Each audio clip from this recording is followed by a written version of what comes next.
but you have to be willing to go deep inside that experience to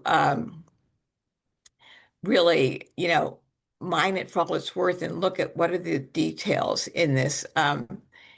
uh, in this essay. What elements like this goldfish can I use that I can craft in such a way so that they are metaphors for this deeper experience?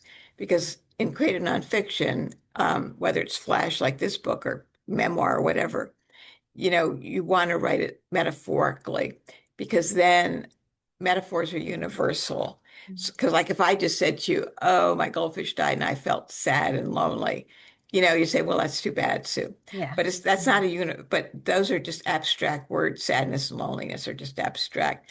But by writing it metaphorically through this goldfish, then a reader can identify with your story because it's tangible, something tangible a reader can hold on to.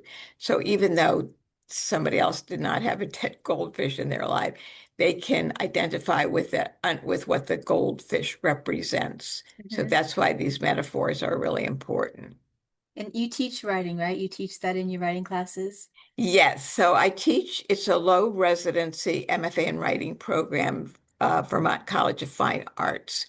And I've been teaching there since about 2002. And yeah, I really love to teach. And again, it sort of goes back to, having a voice and then teaching other people how to find their voices.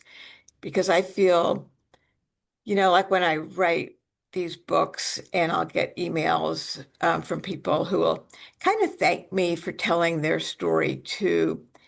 And, and that's gratifying and it's empowering.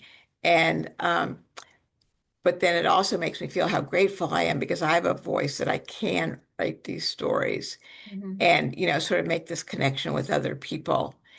And so I think, that's writing is sort of, it's kind of like the human experience, it's how we connect with other people. Well, and you're giving to them. So I think that's also, this is just me thinking this, but you've had such struggles with love your whole life, looking for love and all these addictions and things like that, all trying to feel that void in your heart. And so by giving to others in the way that you do that, I think to me, I think it would be very satisfying. That's I write, and it's because it makes it satisfying to me to give to other people. It's better than diamonds, just that you just giving to others is just makes it fills you up with such energy, right? Well, it really does. I mean, I sort of take it in stages. I mean, sort of the first stage is, I have to say, I pretty much kind of write for myself because I want to understand what something means. Like, so I had this goldfish or, I went to this Chippendales thing and, what did that mean to me? Sort of looking back on it now, in the time these things just happen, I have no idea what they mean. But now, years later, as a writer, um, that voice, the authorial voice, sort of steps in and makes sense of these events.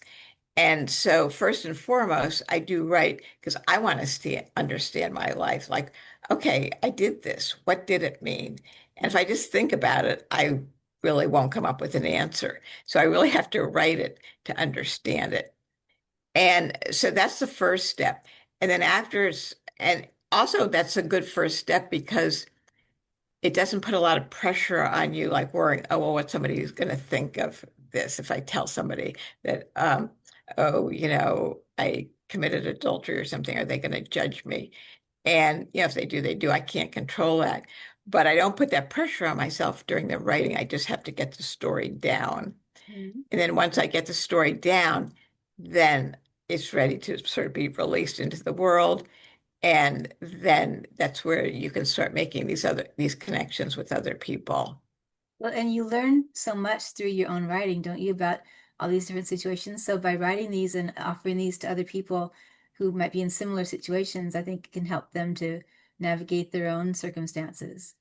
Oh, absolutely. Yeah. I mean, whenever an artist, writer artist puts something out into the world, it is to touch somebody else. It is to, I mean, whether it's a painting or a sculptor or photograph, whatever it is, a movie, a book, um, it is sort of mirroring the world. Like, all art is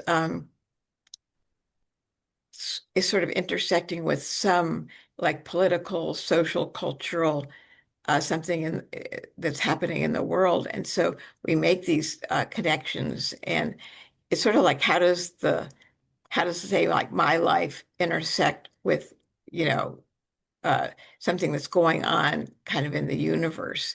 And so yeah, that's what art is making these connections and sort of being part of this larger conversation. Hmm. And I think it's really important now because there's so much turmoil in the world and people are feeling lonely and disillusioned and uh, things happen, like our whole world right now, there's so many issues happening. It's making everybody feel a little uneasy or a lot uneasy and looking at everybody differently and whatnot. It's time that we really need to pull together and be kind to people around us. But Oh um, yeah. yeah, what do you think about all that and how your work can help enlighten that? Yeah, I mean, I think art's always important, but I think it's especially important during these tough times. And it's interesting because sometimes when really, like say during the pandemic, I had a lot of writer friends who think, well, I'm not even going to bother writing because this horrible thing is going on and millions of people are dying. And my response is, no, this is the time we really need to write.